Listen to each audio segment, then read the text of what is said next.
I'm with Theo from We Live for Him. Now, Theo, what is We Live for Him? Yeah, hello, Paul.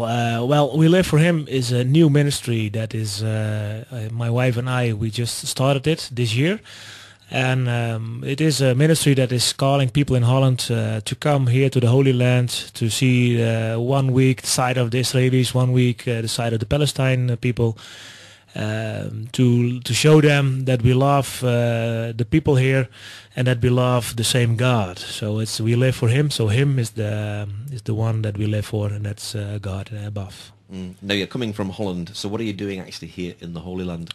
Yeah, well, it's a long story. But it started in 2003.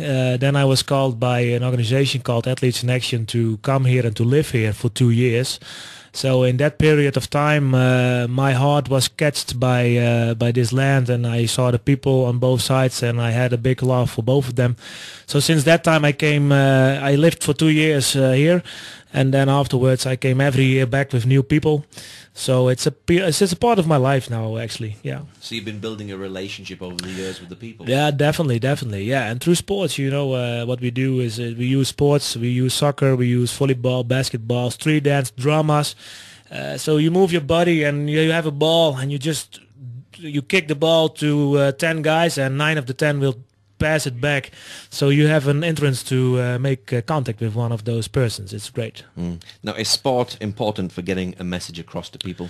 Yeah, I think it's important. When you look in the Bible scriptures, 1 Corinthians 9:27, it's going about Paul is saying, I'm training myself to be to receive the honor of the Lord, and then the athletes are working for the honor. I don't know how to call it in English, but it's like a sort of a crown, and they do it for the crown that will vanish, and we will work in everything for the crown that will last forever.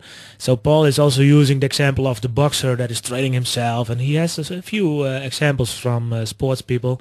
And I see also in that this sports thing, it's from God. We can have a good, healthy body when you do sports, but you can also show people your love through sports, because through sports you can connect easily with people. You can build bridges, and then if you are from Holland or from Israel or Palestine, it doesn't matter.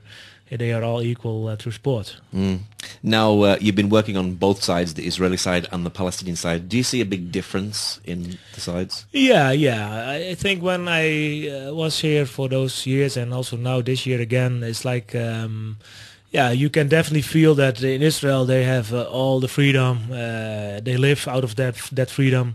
And when you come here to Palestine, you definitely can feel they are like in a prison, and they want to bring everybody into their country, show them that they are treating us well and they love us.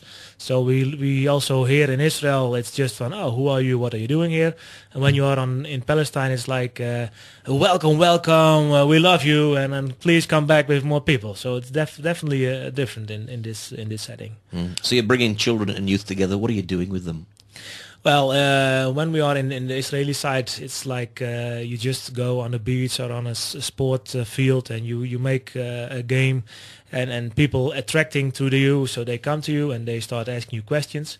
So through that we can testify that what we feel in our heart should be like how to pray to God and to live with God.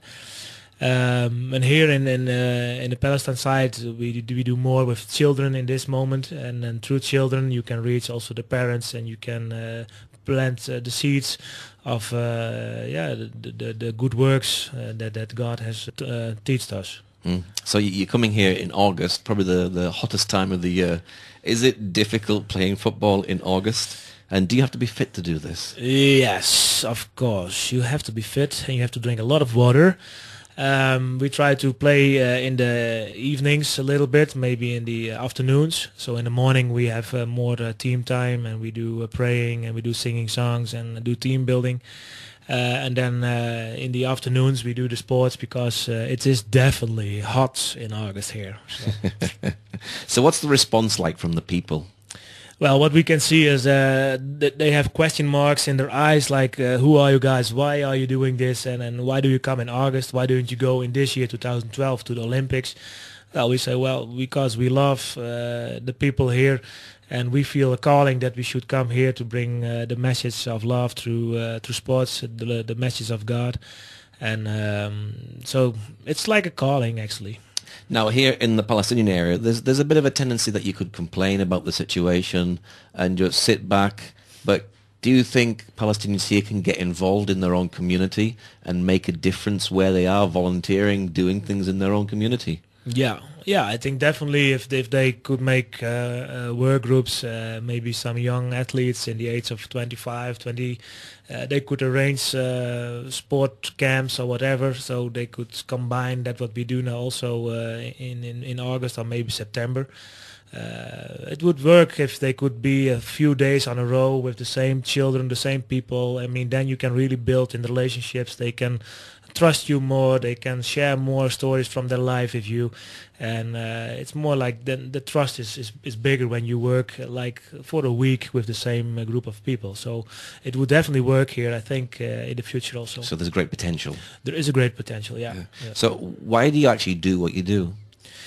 I do it because I feel this is the calling of the Lord for me. I say to the people, I have the same education like Jesus, and when you remember Jesus, he was the son of Joseph and Maria, and Joseph was a carpenter, so Jesus was actually, I think, also educated as a carpenter, so that's also my education. For me, it's now that I started building houses, and I feel now that God is saying to me, Theo, I want you to build people now and not any more houses. So you raise in Holland support, you raise in Holland people, and I want you to bring the message of the Father, the Son, and the Holy Spirit to the Holy Land, and be with them and show them my love through your actions that you can do. And what's your prayer finally for this community, for the Israeli side and the Palestinian side? Yeah, I think many people will have the same sort of prayer, but I think it starts, the peace, of course, but I think the respect for one each other, and to be humble. I think that's one of the things that Jesus has told us. One of the first things in life is to be humble and to share your love with each other and not make war. Well, Theo, thank you very much for sharing. Thank you, Paul. Thank you for having me.